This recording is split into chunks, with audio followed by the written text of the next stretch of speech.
Praise the Lord. Welcome to session 6, Overcoming Character Battles. நான் இந்த 6th செஷனும் 7th செஷனும் this session and the next session I am going to talk about the importance of discipleship from the Bible.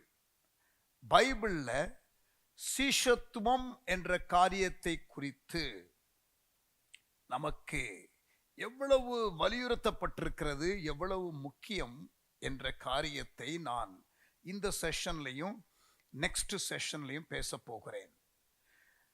Christian character டெவலப்மெண்ட்டுடைய கோலும் டிசைபிள்ஷிப்புடைய கோலும் quite similar தான். நல்லா கவனிங்க. சீஷத்துவத்தினுடைய லக்கும் அல்லது சீஷத்துவத்தினுடைய ஒரு லக்கும் கிறிஸ்டியன் கேரக்டர் டெவலப்மெண்ட் என்ற காரியத்தின் லக்கும் ஒன்றுதான், இயேசுவை போல மாறுதல். டிசைபிள்ஷிப் என்று சொல்லும் பொழுது it includes both being and doing. அதாவது நாம் யாராக இருக்க வேண்டுமோ அந்த நபராக மாறுவதும், நாம் என்ன செய்ய வேண்டுமோ அதை செய்வதும் ரெண்டும் உள்ளடங்கும். வெறும் தேவன் விரும்புகிற நபராக இருக்கிறது மட்டுமல்ல, தேவன் செய்ய சொன்ன காரியங்களை செய்வதும், தேவன் நமக்கு கொடுக்கிற காரியங்களை முழுமையாக பெற்றுக்கொள்வதும். பிப்ளிக்கல் சக்சஸ் டு லைஃப், அதுதான் நம்முடைய வாழ்க்கையில தேவன் நமக்கு எப்படிப்பட்ட நபராக நாம் இருக்க வேண்டும் என்று சொல்லுகிறாரோ அந்த நபராக மாறுவது, தேவன் நமக்கு என்ன காரியங்களை செய்ய வைத்திருக்கிறாரோ அதை செய்வது, தேவன் நமக்கு என்ன காரியங்களை கொடுக்கிறாரோ அதை முழுமையாக நாம் பெற்றுக்கொள்வது. நமக்கு இல்லாத காரியத்தின் மேல ஆசைப்படக்கூடாது. விலக்கப்பட்ட கனியை நாம் என்ன பண்ணக்கூடாது, இச்சிக்க கூடாது. நமக்கு தேவன் கொடுத்த காரியத்தை வாழ்க்கையில அதை மட்டும் பெற்று நாம் அனுபவிக்க வேண்டும். பேராசை கூடாது. நமக்கு அருளப்பட்ட காரியத்திலே ஒரு திருப்தி, ஒரு நிறைவு நமக்கு இருக்க வேண்டும். சோ டிசைபிள்ஷிப் என்று சொல்லும் பொழுது, சீஷத்துவம் என்று சொல்லும் பொழுது, இயேசு உலகமெங்கிலும் புறப்பட்டு போய் சகல ஜாதியும் என்ன பண்ணுங்க, சீஷராக்குங்கள் என்று சொன்னார். அப்ப கர்த்தருடைய பிள்ளைகளே, ஆண்டவரை வாழ்க்கையில ஏற்றுக்கொள்வது மட்டும் போதாது, நீங்கள் சீஷராக வேண்டும். பிரதான கட்டளையில உலகமெங்கிலும் புறப்பட்டு போய் சகல ஜாதியும் சீஷராக்குங்கள். அப்ப டிசைபிள் மேக்கிங் தான் ஆண்டவருடைய லக்கு. ரட்சிக்கப்படுவது என்பது ஸ்டார்டிங் பாயிண்ட். அதற்கு பிறகு நாம் இயேசுவை போல குணத்துல மாற வேண்டும். இயேசு செய்ய சொன்ன காரியத்தை நாம் எல்லாரும் செய்கிறதற்கு அதில் ஈடுபட வேண்டும். தேவன் நமக்கு கொடுக்கிற காரியங்களை பெற்று நம்முடைய வாழ்க்கையிலே நாம் ஆசீர்வதிக்கப்பட்டு ஆசீர்வாத வாய்க்காலாக இருக்க வேண்டும். சோ டிசைபிள்ஷிப்ல அந்த 3 காரியத்துல ஒரு காரியம் இயேசுவை போல மாறணும் இல்லையா? அதுதான் கேரக்டர் டெவலப்மெண்ட் கோல். சோ டிசைபிள்ஷிப் என்ற காரியம் பைபிள்ல இப்ப இயேசுவை போல மாறணுங்கிறதற்கு ரோமர் 8:29, எபேசியர் 4:11, கொலோசையர் 1:28 ஆகிய வசனங்களை நான் மேற்கோள் காட்டினேன். இயேசுவை போல நாம் மாற வேண்டும் என்பதற்கு இல்லையா? ஆனால் இப்ப சீஷத்துவம் என்ற காரியம் சொல்லப்படும் பொழுது இந்த கேரக்டர் டெவலப்மெண்ட்டும் ஒரு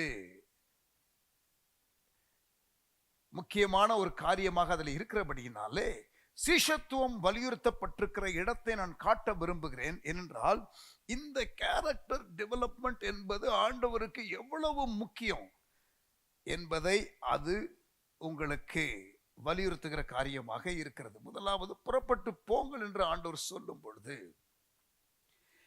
சகல ஜாதியும் சீஷராக்குங்கள் என்று சொன்னார். பிரதான கட்டளையிலேயே இது அடங்கி இருக்கிறது.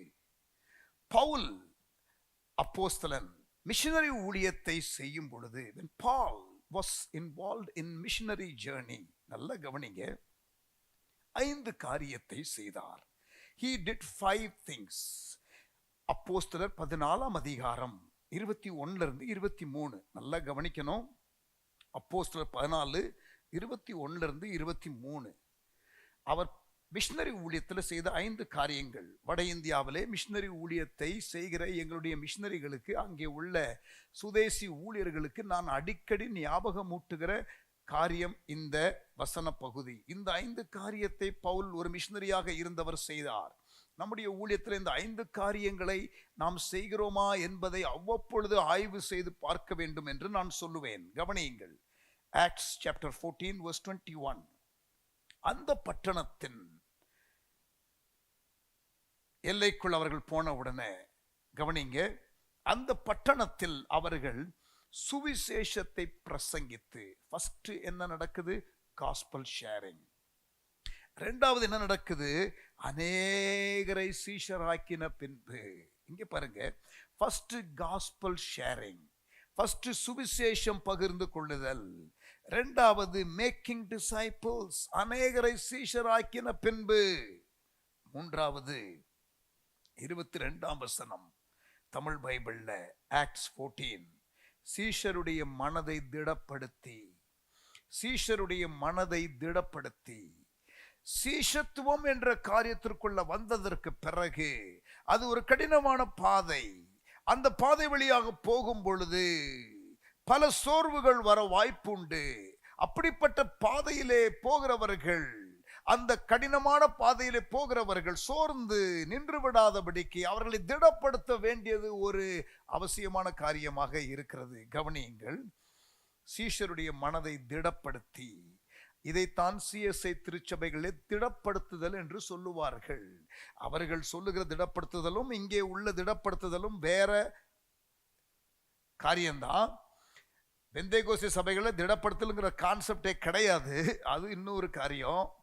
இங்க திடப்படுத்துதல் என்று சொல்லப்பட்ட காரியத்தை தான் சபைகளில் அந்த நாட்கள்ல அதை கொண்டு வந்தவர்கள் மனதிலே வைத்து செய்திருக்க கூடும் என்று நான் நினைக்கிறேன். சரி, முதலாவது காஸ்பல் ஷேரிங், இரண்டாவது மேக்கிங் டிசைபிள்ஸ், மூன்றாவது ஸ்ட்ரெங்தனிங் டிசைபிள்ஸ். இங்க பாருங்க, ஸ்ட்ரெங்தனிங் டிசைபிள்ஸ் என்ற காரியம் உங்களுக்கு அப்போஸ்தலர் 18:23 கூட நீங்க வாசிக்கலாம். அப்போஸ்தலர் 18:23 வாசிக்கிறேன் பாருங்க. அங்கே சில காலம் சஞ்சரித்த பின்பு புறப்பட்டு கிரமமாய் கலாத்தியா நாட்டிலேயும் பெருகியா நாட்டிலேயும் சுற்றி திரிந்து சீஷர் எல்லாரையும் திடப்படுத்தினான். See, there is that strengthening of the disciples aspect, a distinct equipping dimension in Paul's missionary journey. சுவிசேஷம் அறிவித்தல், சீஷர்களை ஏற்படுத்துதல், சீஷரை திடப்படுத்துதல். அடுத்து நாம் அநேக உபத்திரவங்களின் வழியாய் தேவனுடைய ராஜ்யத்திலே பிரவேசிக்க வேண்டும் என்று சொன்னார்கள். பர்சிக்யூஷன் அவேர்னஸ், உபத்திரவத்தை குறித்ததான ஒரு விழிப்புணர்வு. நம்பர் 4. ஐந்தாவது, அல்லாமலும் 23ஆம் வசனம், அந்தந்த சபைகளில் அவர்களுக்கு மூப்பர்களை ஏற்படுத்தி வைத்து, they appointed elders, leadership development. 5 காரியங்கள்: gospel sharing, disciple making, strengthening the disciples, persecution awareness, leadership development. Missionary ஊழியத்தில் இந்த 5 காரியத்தை தான் நாங்கள் எப்பொழுதும் வலியுறுத்துகிறோம். ஆமென். பவுலுடைய மிஷனரி ஊழியத்தில் அவர் செய்த இந்த 5 காரியத்தை மிக அழகாக அங்கே எழுதி வைத்திருக்கிறார். இதுல இரண்டாவது சொல்லப்பட்ட காரியத்தை தான் இப்பொழுது பேசுகிறோம், டிசைபிள் மேக்கிங். நீங்கள் ஒரு சீஷரா, ரட்சிக்கப்பட்ட நீங்கள், இயேசுவை ஏற்றுக்கொண்ட நீங்கள், அந்த டிசைபிள்ஷிப் பாத்துல நீங்க வர்றீங்களா? அடுத்து ஸ்ட்ரெங்தனிங் ஆஃப் த டிசைபிள்ஸ். அந்த பாதை ஒரு கடினமான பாதை, சோர்வின் பாதை வழியாக போகும் பொழுது உங்களை ஸ்ட்ரெங்தன் பண்ணுவதற்கு ஒரு எஃபர்ட் எடுக்கப்படணும். பிறகு உபத்திரவம் என்ற காரியம் நமக்கு வரும் என்பதையும் நம்ம சொல்லணும். பிரியமானவர்களே, உபத்திரவத்தை குறித்து ஒரு சரியான போதனை இன்றைக்கு இல்லை. இந்த நாட்களுக்கு நமக்கு மிகவும் அதிகம் தேவைப்படுகின்ற ஒன்று. ஆமென். சரி, இந்த டிசைபிள் மேக்கிங் என்ற காரியத்தை ஆதி திருச்சபையில எவ்வளவு முக்கியத்துவப்படுத்தி இருந்தார்கள் என்பதை நாம் சற்று பார்க்கலாம். கவனிங்க. எருசலேம் சபை, அப்போஸ்தலர் 2ஆம் அதிகாரம் 42ஆம் வசனம். எருசலேம் சபை எப்படிப்பட்ட ஒரு சபை? அது டிசைபிள்ஷிப்ல தேறி இருந்த ஒரு சபை அது. அப்போஸ்தலர் 2ஆம் அதிகாரம் 42ஆம் வசனம். அவர்கள் அந்த ரட்சிக்கப்பட்ட 3000 பேரு அப்போஸ்தலருடைய உபதேசத்திலும் அந்யோன்யத்திலும் அப்பம் பிட்குதலிலும் ஜெபத்திலும் உறுதியாய் தரித்திருந்தார்கள். அங்கே ஏர்லி சர்ச்சில் ரட்சிக்கப்பட்ட மக்களுக்கு இந்த 4 காரியங்கள், அப்போஸ்தலருடைய உபதேசம் டீச்சிங், அந்யோன்யம் ஒருவருக்கொருவர் உறவு, அப்பம் பிட்குதல் கம்யூனியன், ஜெபம் பண்ணுதல், இந்த 4 காரியத்தில் உறுதியாய் தரித்திருந்தார்கள். That is nothing but discipleship stuff. ஆமென். சிஷ்யத்துவத்திற்கான காரியம். 6ஆம் அதிகாரம் 1ஆம் வசனம். அப்போஸ்தலர் 6ஆம் அதிகாரம் 1ஆம் வசனம் என்ன போட்டிருக்குது பாருங்க. எருசலேம் சபையை குறித்து, அந்நாட்களிலே சீஷர்கள் பெருகின போது, there you go, சீஷர்கள் பெருகின போது. அப்ப ஆதி திருச்சபையில, அந்த முதல் சபையில, அந்த எருசலேம் சபையில சீஷத்துவம் என்பது முக்கியமான ஒரு காரியமாக இருந்தது. இன்றைக்கு நம்முடைய சபைகளிலே கர்த்தருடைய பிள்ளைகளே, விசுவாசிகளே, ரட்சிக்கப்பட்ட நீங்கள் சீஷத்துவத்திற்குள்ளே வர வேண்டும் என்பதற்கு எவ்வளவு வேதம் வலியுறுத்தி காட்டுகிறது என்பதை பாருங்கள். அப்போஸ்தலர் 6:7 வேதவசனம் விருத்தி அடைந்தது, சீஷருடைய தொகை எருசலேமிலே மிகவும் பெருகிற்று.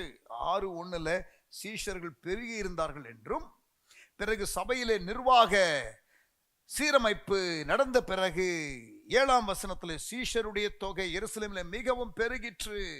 நம்முடைய சபையிலே சீஷருடைய தொகை மிகவும் பெருக வேண்டும், சீஷர்களுடைய எண்ணிக்கை பெருக வேண்டும், சீஷத்துவம் வலியுறுத்தப்பட வேண்டும். என்னது அது?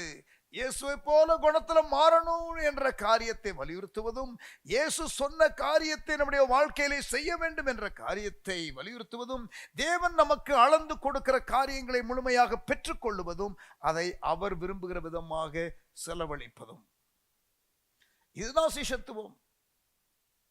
ஆமென். எருசலேம் சபை.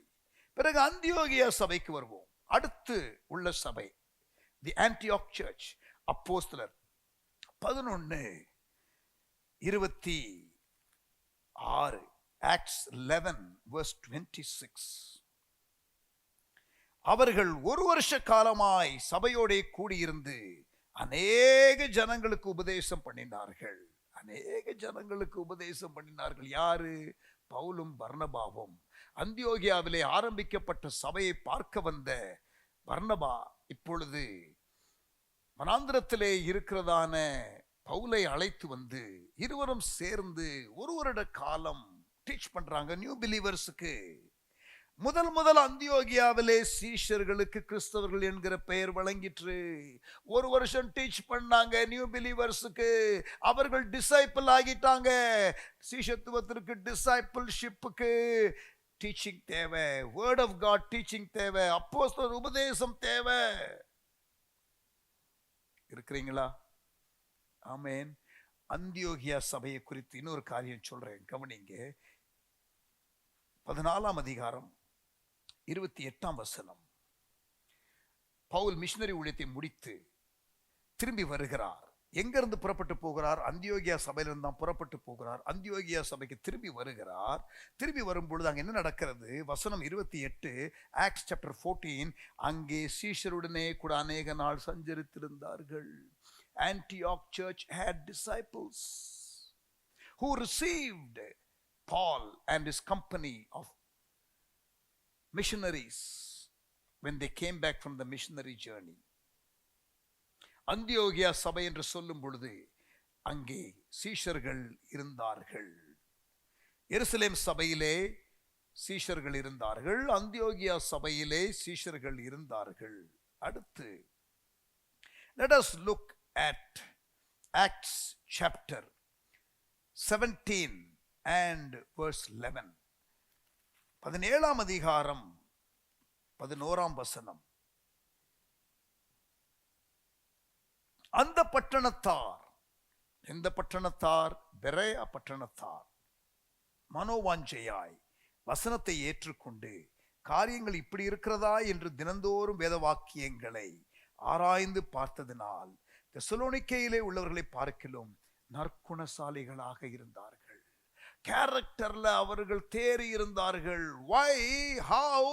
Because they were searching the scriptures diligently every day. ஒவ்வொரு நாளும் வசனத்தை அவர்கள் ஆராய்ந்து பார்த்ததினாலே நற்குணசாலிகளாக இருந்தார்கள், சீஷர்களாக இருந்தார்கள். பெரேயா பட்டணத்தின் சபை சீஷத்துவத்திலே தேறி இருந்தது. அந்தியோகியா சபை சீஷத்துவத்திலே தேறி இருந்தது. எருசலேம் சபை சீஷத்துவத்திலே தேறி இருந்தது. இப்பொழுது அப்போஸ்தலர் 18ஆம் அதிகாரம் 23ஆம் வசனம் வாசிக்கலாம். Acts chapter 18 and verse 23. அங்கே சில காலம் சஞ்சரித்த பின்பு, பவுலனுடைய மிஷனரி ஊழியத்தில் ஏற்படுகிற அந்த ஜேர்னியில நடக்கிற காரியத்தை டிஸ்கிரைப் பண்ணுகிற பேசேஜ் 22ஆம் வசனத்துல பாருங்க. செசரியா பட்டணத்திற்கு வந்து எருசலேமுக்கு போய் சபையை சந்தித்து அந்தியோகியாவுக்கு போனான். அங்கே சில காலம் சஞ்சரித்த பின்பு புறப்பட்டு கிரமமாய் கலாத்தியா நாட்டிலேயும் பிரிகியா நாட்டிலேயும் சுற்றி திரிந்து சீஷர் எல்லாரையும் திடப்படுத்தினான். சீஷர் எல்லாரும் திடப்படுத்தினான் என்று அங்கே வாசிக்கிறோம் என்றால் அங்கே சீஷர்கள் இருந்தார்கள். முதலாவது கரெக்டா? எந்த இடத்துல? கலாத்தியாவில். எங்க? பிரிகியாவில்.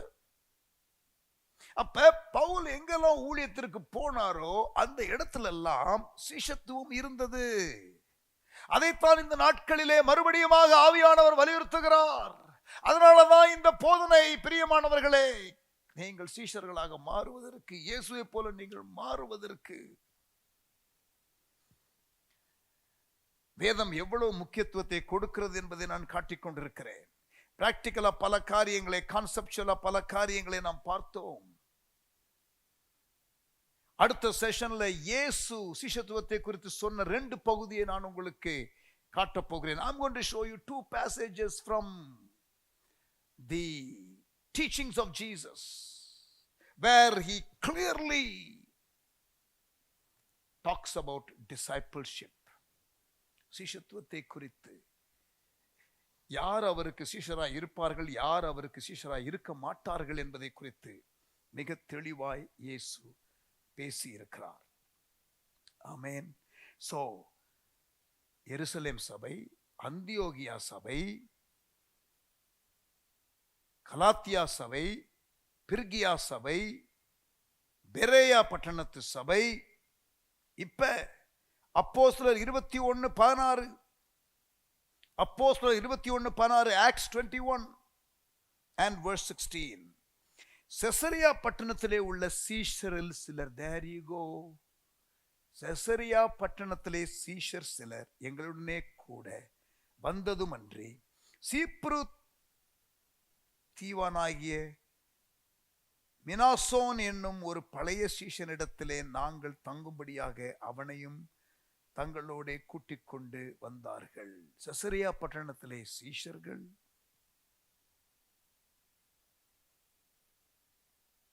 சீப்ரு தீவிலே சீஷன்.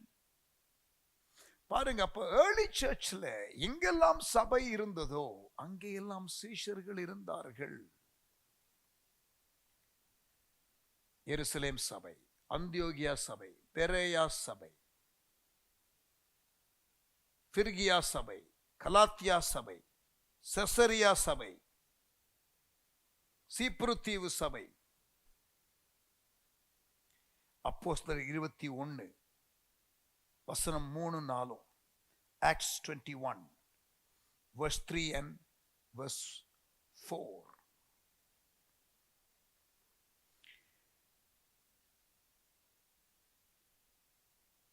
மூன்றிலிருந்து வாசிக்கிறேன். சீப்ரு தீவை கண்டு அதை இடதுபுறமாய் விட்டு சீரியா நாட்டிற்கு ஓடி தீரு பட்டணத்துறையில் இறங்கினோம். பவுலனுடைய மிஷனரி ஜேர்னியில தீரு என்ற ஒரு பட்டணத்திற்கு போகிறார்கள். அங்கே கப்பலின் சரக்குகளை இறக்க வேண்டியதாய் இருந்தது. அவ்விடத்தில் உள்ள சீஷரை கண்டுபிடித்து அங்கே 7 நாள் தங்கினோம். There you go. தீரு பட்டணத்துல சீஷர்கள். There were disciples everywhere in the early church. Everywhere where there was church, there were disciples. இன்றைக்கு நம்முடைய சபைகளிலே சீஷத்துவம் குறைந்து கிடக்கிறது அல்லது இல்லாமல் இருக்கிறது. அதை குறித்து வலியுறுத்துவது இல்லை. இயேசுவை போல குணத்திலே மாறுகிற காரியம் முக்கியப்படுத்தப்படாமல் இருக்கிற வேதனை ஆகிய காரியத்தை நாம் இன்றைக்கு பார்க்கிறோம்.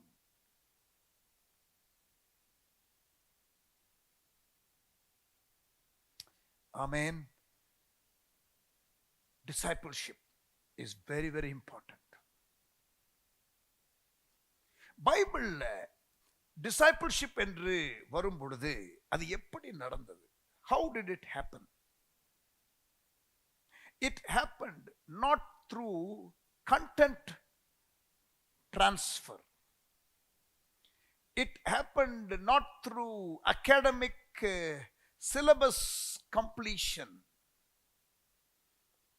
Book 1, book 2, book 3, book 4 completion to become a disciple. இல்லை. ஆதி திருச்சபையிலே சீஷத்துவம் எப்படி நடந்தது? It happened from one person to another person. It was through relationship. உறவுகளின் அடிப்படையிலே நடந்தது. முன்மாதிரியாக மக்கள் இருந்தார்கள். பவுல் தனக்கு கூட வைத்திருந்த மக்களை அவன் சீஷராக்கினான், தலைவர்களாக உருவாக்கினான். எப்படி அது நடந்தது? அவனுடைய லைஃப் மூலமாக நடந்தது. கவனியுங்கள். நீங்கள் 1 கொரிந்தியர் 11ஆம் அதிகாரத்திற்கு வாருங்கள். 1 Corinthians chapter 11 verse 1. எவ்வளவு கான்ஃபிடென்ட்டா பவுல் சொல்றாரு பாருங்க. நான் கிறிஸ்துவை பின்பற்றுகிறது போல நீங்கள் என்னை பின்பற்றுகிறவர்களாகுங்கள். அதாவது லைஃப் ஒரு முன்மாதிரியான ஒரு வாழ்க்கை. அதை பார்த்து கூட இருக்கிறவர்கள் இயேசுவை இவர் பின்பற்றுகிறது போல இவரை பின்பற்ற ஆரம்பிக்கிறார்கள். Life and truth transfer. வாழ்க்கையும் சத்தியமும் இணைந்த நிலையில ஒருவரிடத்திலிருந்து இன்னொருவருக்கு அது மாற்றம் அடைகிறது. அதுதான் ஜீவிய மாற்றத்தை கொண்டு வருகிறது. அதாவது வார்த்தை மாம்சமானார் இல்லையா? Word became flesh, that is Jesus. அதே போல இன்றைக்கு வார்த்தை மாம்சமானதுனால தான் ரட்சிப்பு வந்தது இல்லையா? அதே போல டிசைபிள்ஷிப்புக்கு வார்த்தை மாம்சமாகணும். ட்ரூத், அவங்க படிக்கிற பைபிள் வசனங்கள் யாரோ ஒருவர் வாழ்ந்து காட்டி இருக்கணும். அதை பார்த்த பொழுது அவர்கள் அந்த வழியிலே நடப்பார்கள். The powerful way to learn is from seeing and learning. அதாவது பார்த்து கற்றுக்கொள்வது. 3 நிலை இருக்கிறது கற்றுக்கொள்ளுதல். கேட்டு அறிதல், பார்த்து அறிதல், செய்து புரிந்து கொள்ளுதல். I repeat. கேட்டு அறிதல், பார்த்து அறிதல், செய்து புரிந்து கொள்ளுதல். Finally, it must come to a place where you do it yourself and experience it. But before you have that motivation to experience it, you need to see it outworked in someone else's life. இன்னொருத்தருடைய வாழ்க்கையில. ஆமென். அந்த நபரா நீங்கள் இருக்கலாம் உங்கள் சபையில. அந்த நபராக நீங்கள் இருக்கலாம் உங்களுடைய ஸ்மால் குரூப்ல. அந்த நபராக நீங்கள் இருக்கலாம் நீங்கள் வாழுகிற சமுதாயத்துல, நீங்கள் பணி செய்கிற ஊழிய ஸ்தலத்துல.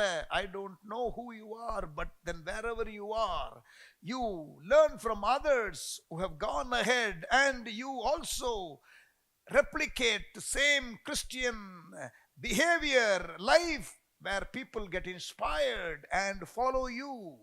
This is how it should happen. Amen. Life and truth transfer. இங்க பாருங்க, நான் கிறிஸ்துவை பின்பற்றுகிறது போல நீங்கள் என்னை பின்பற்றுவர்களாகுங்கள்.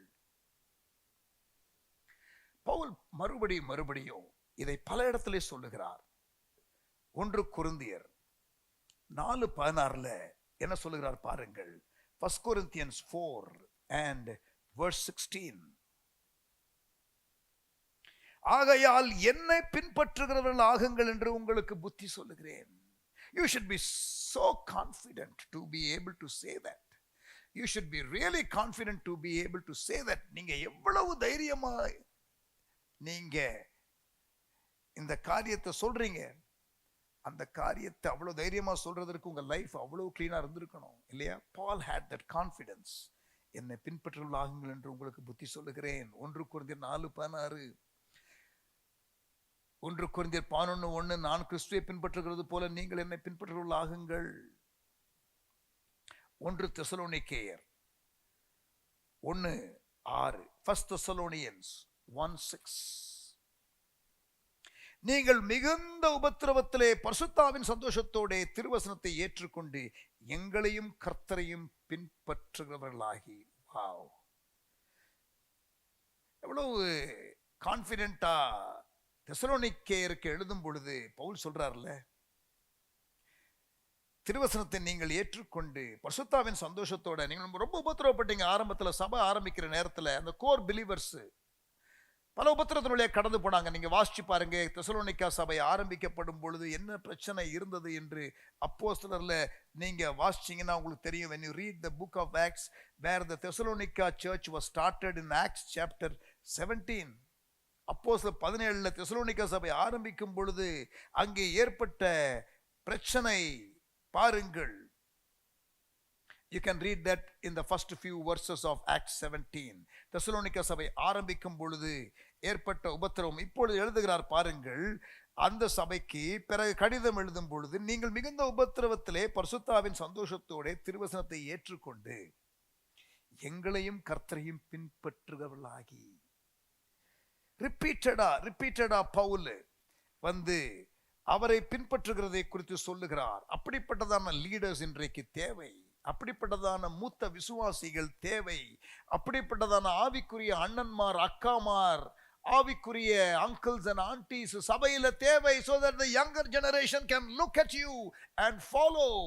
And likewise when you grow up, young man, young woman, the others, the next generation behind you, the teenagers can look at you and also be inspired.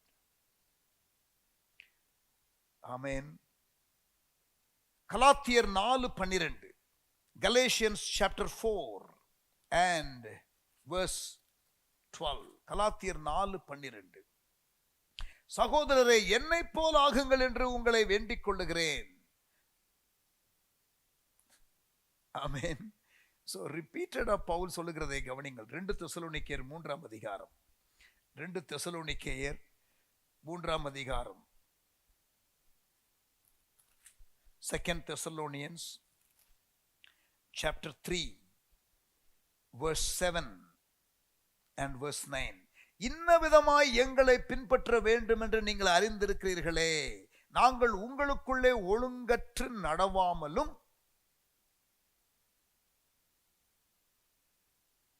9ஆம் வசனம், உங்கள் மேல் பாரத்தை வைப்பதற்கான அதிகாரம் எங்களுக்கு இல்லை என்பதனால் அப்படி செய்யாமல் நீங்கள் எங்களை பின்பற்றும்படிக்கு நாங்கள் உங்களுக்கு மாதிரியாய் இருக்க வேண்டும் என்றே அப்படி செய்தோம். Life and truth. வார்த்தை மாம்சமானது, இயேசு வந்தார், ரட்சிப்பு உண்டானது. Likewise for discipleship, life and teaching. வாழ்க்கையும் அதற்கு ஒத்த வார்த்தையும் இணைந்து வர வேண்டும், இம்பாக்ட் உண்டாவதற்கு. ஆமென். அதனாலதான் சபை வாழ்வு முக்கியம். 5 விதமான ஊழிய தலைவர்கள் முக்கியம். விசுவாசிகளின் ஒருவருக்கொருவர் அந்த உறவு முக்கியம். டிசைபிள்ஷிப்புக்கு அதை ஏற்கனவே நான் உங்களுக்கு வலியுறுத்தினேன். ஆமென். 1 தீமோத்தேயு 4 அதிகாரம் 12 வசனம். 1 தீமோத்தேயு 4 அதிகாரம் 12 வசனம். பவுல் தீமோத்தேயுக்கு எழுதும் பொழுது சொல்லுகிறார், உன் இளமையை குறித்து ஒருவனும் உன்னை அசட்டை பண்ணாதபடிக்கு நீ வார்த்தையிலும் நடக்கையிலும் அன்பிலும் ஆவியிலும் விசுவாசத்திலும் கற்பிலும் விசுவாசிகளுக்கு மாதிரியாயிரு. Paul, who was an example to believers and to his interns, the emerging leaders, he is now saying to his younger leader Timothy, you also be an example, young man, to your congregation. விசுவாசிகளுக்கு மாதிரியாயிரு தம்பி. emerging leader, be an example. உன் இளமையை குறித்து ஒருவனும் உன்னை அசட்டை பண்ணாதபடிக்கு நீ வார்த்தையிலும் நடக்கையிலும் அன்பிலும் ஆவியிலும் விசுவாசத்திலும் கற்பிலும் விசுவாசிகளுக்கு மாதிரியாரு. B an example. என்னுடைய லைஃப்ல நான் பைபிள்ல இருந்து டீச்சிங் மூலமாக வளர்ந்தது ஒரு பக்கம். பட் அந்த ட்ரூத் அலோன் என்று சொல்ல முடியாது. அந்த காரியம் சிலருடைய வாழ்க்கையிலே அது வெளிப்படுத்தி காட்டப்படும் பொழுது அது எனக்கு மிகவும் ஒரு பெரிய தாக்கத்தை ஏற்படுத்தினது. Yes, we need to know the foundational teaching from the scriptures, but when it is outworked in a person's life, then the impact is stronger, the influence is greater. ஜெபிக்கிறவர்களை பார்த்து நான் ஜெபிக்க கற்றுக்கொண்டேன். ஊழியம் செய்கிறவர்களை பார்த்து ஊழியம் செய்ய கற்றுக்கொண்டேன்.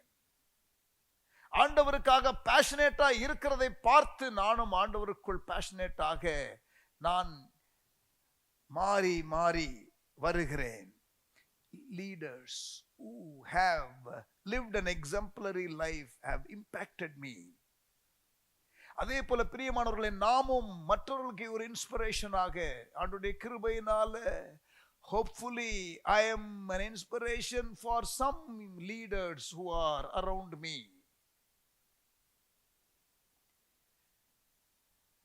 None of us are perfect.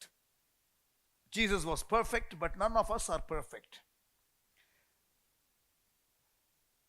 Hopefully they will also learn what not to do from you. But it will be good if they learn more from you as to how to do things, how to live life, how to do ministry. Amen. Discipleship என்பது வெறும் content paste கிடையாது. நீங்கள் வேதத்தை அதிகம் அறிந்து கொண்டால் சீஷராய் இருப்பீர்கள் என்று பைபிள்ல எங்கேயுமே இல்லை. ஒருவருக்கொருவர் அன்பாய் இருந்தால், இன் ரிலேஷன்ஷிப் கான்டெக்ஸ்ட் நீங்க டீச்சிங் அப்ளை பண்ணப்படணும். ஆமென். ஆண்டவர் மனுஷன் தனிமையா இருப்பது நல்லதல்ல என்று சொன்னார். கம்யூனிட்டி லைஃப்ல தான் ஆண்டவர் நம்மை வைத்திருக்கிறார். இப்பொழுது let us come to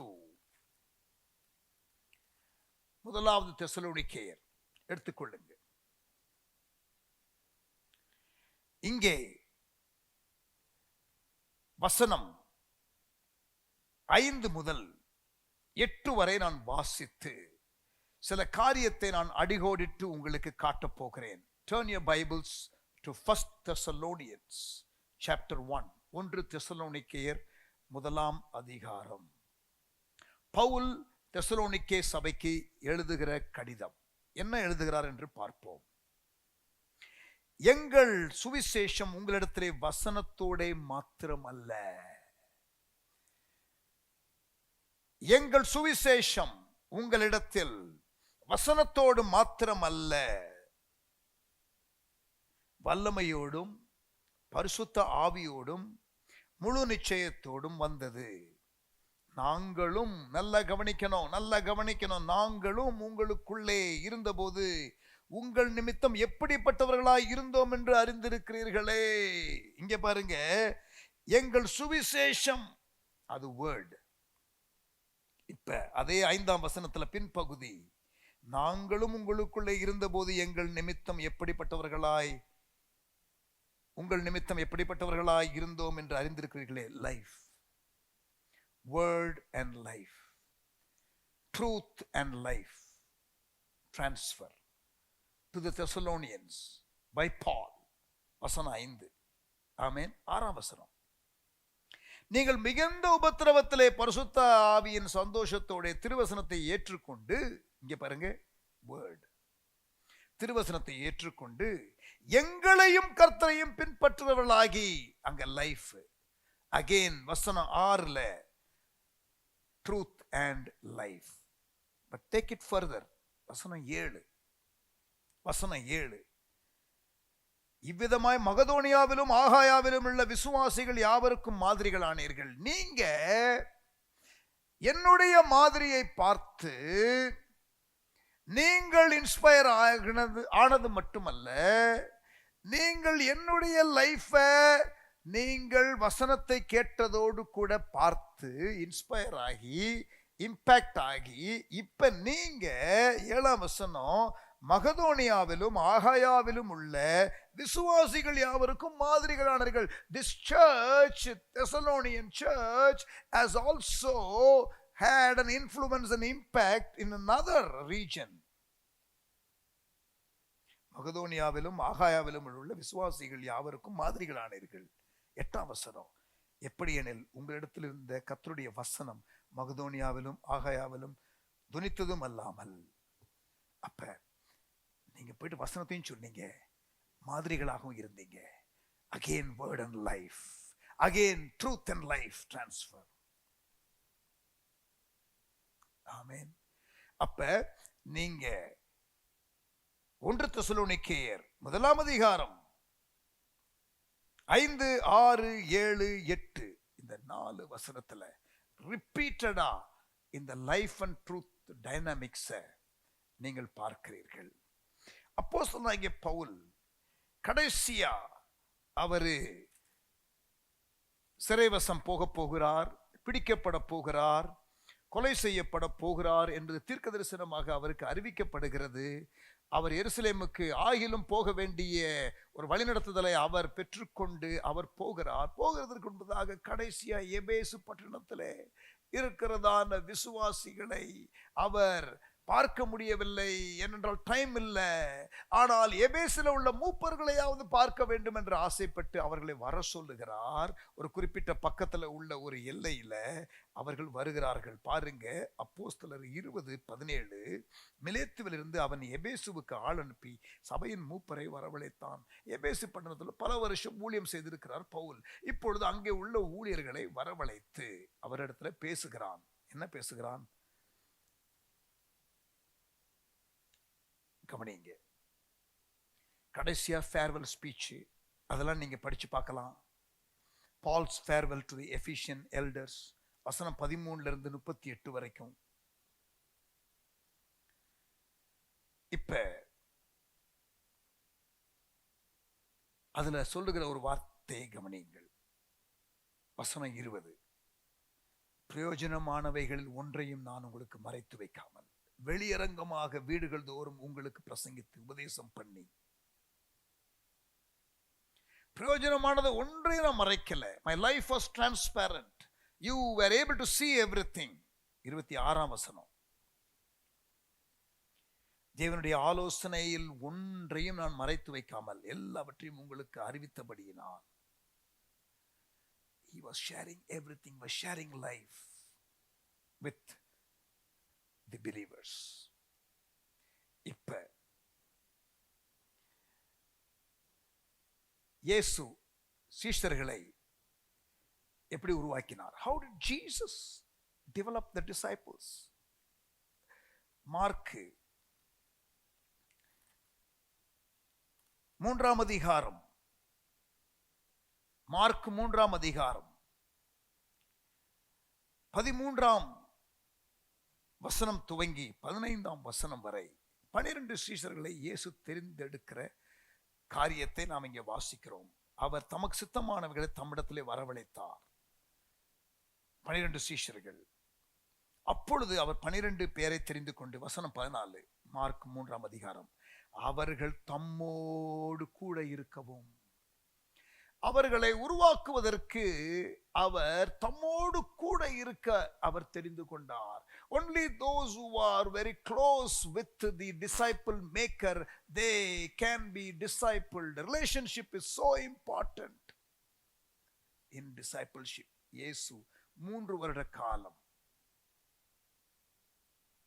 தம்மோடு இருக்க தெரிந்து கொண்டார். He chose them to be, so that they can do later what they are supposed to do. அவ்வப்பொழுது அவர்களை திருத்தினார், லைஃப் கான்டெக்ஸ்ட்ல கரெக்ட் பண்ணினார். அவர்களுக்கு ஒரு வகுப்பறை போதனையை கொடுக்கவில்லை, லைஃப் டிரான்ஸ்ஃபர், லைஃப் டுகெதர். அங்கே சில எரர் அவங்க செய்யும் பொழுது, தப்பு செய்யும் பொழுது கரெக்ஷன், அங்கே ஒரு டீச்சிங், லைஃப் கான்டெக்ஸ்ட்ல டீச்சிங். பவுல் மிஷனரி ஊழியத்திற்கு போகும் பொழுது எப்படி போகிறார்? How did Jesus or how did Paul disciple Timothy? கூட அழைத்து கொண்டு போனார். பாருங்க, அப்போஸ்தலர் 17ஆம் அதிகாரம், Acts chapter 16. அதன் பின்பு அவன் தெர்பைக்கும் லிஸ்திராவுக்கும் போனான். அங்கே தீமோத்தேயு என்னப்பட்ட ஒரு சீஷன் இருந்தான். அவனை பவுல் தன்னுடனே கூட்டிக் கொண்டு போக வேண்டும் என்று விரும்பி, வசனம் 3, he took him along. Then he became a disciple. He became an apostle, developed by another man. ஒரு எலியாவின் கீழே ஒரு எலிசா, ஒரு மோசே கீழே ஒரு யோசுவா, ஒரு பவுலின் கீழே ஒரு தீமோத்தேயு, இயேசுவோடு கூட சீஷர்கள். Be it disciple making or leadership development, life, மூத்த ஒரு அனுபவம் உள்ள ஒருவருடைய இன்புட். இங்க பாருங்க, அப்போஸ்தலர் 1:2, ஆக்ட்ஸ் 1:2, அப்போஸ்தலர் 1ஆம் அதிகாரம் 2ஆம் வசனம். அவர் எடுத்துக்கொள்ளப்பட்ட நாள் வரைக்கும் செய்யவும் உபதேசிக்கவும். நல்லா கவனிங்க, செய்யவும் உபதேசிக்கவும். முதல்ல லைஃப், ஆமென். செய்யவும் உபதேசிக்கவும் தொடங்கின எல்லாவற்றையும் குறித்து 1ஆம் பிரபந்தத்தை உண்டு பண்ணினேன். ஜீசஸுடைய லைஃப், செய்யவும் உபதேசிக்கவும் வாழ்ந்து காட்டினார். அப்போஸ்தலர் 4:20, அவர் அப்படி செய்தபடியினால அப்போஸ்தலர் 4:20 பாருங்க. சீஷர்கள் ஊழியம் செய்வதற்காக அவர்கள் அனுப்பப்பட்ட பொழுது, அபிஷேகத்தை பெற்ற பிறகு அவர்கள் எங்கும் சென்று பிரசங்கிக்கிற பொழுது, அப்பொழுது எதிர்ப்பு வருகிறது. அதிகாரிகள் வந்து அவங்கள ஸ்டாப் பண்றாங்க, பேசக்கூடாது என்று. ஆன்டி கன்வர்ஷன் லா, அந்த காலத்தில் உள்ள வெர்ஷன், பேசக்கூடாது என்று அவர்களுக்கு கட்டளையிட்டார்கள். வசனம் 18, ஆக்ட்ஸ் சாப்டர் 4:18, அவர்களை அழைத்து இயேசுவின் நாமத்தை குறித்து எவ்வளவும் பேசவும் போதிக்கும் கூடாது என்று அவர்களுக்கு கட்டளையிட்டார்கள். But what was their response? 20ஆம் வசனம், நாங்கள் கண்டவைகளையும் கேட்டவைகளையும் பேசாமல் இருக்கக்கூடாதே. கேட்டவைகள் மட்டுமல்ல, கண்டவைகள். They saw. There was something to see before they heard. Amen. Life was there before them. கண்டவைகளையும் கேட்டவைகளையும் என்று இவர்கள் சொல்லுகிறார்கள். அப்போஸ்தலர் 4:20, அப்போஸ்தலர் 1:2 செய்யவும் உபதேசிக்கவும் என்று இயேசுவை குறித்து லூக்கா அங்கே எழுதுகிறார். அப்போஸ்தலர் 19:26, ஆக்ட்ஸ் 19 and verse 26, அப்போஸ்தலர் 19ஆம் அதிகாரம் 26ஆம் வசனம் வாசிக்கிறேன். Acts chapter 19 and verse 26.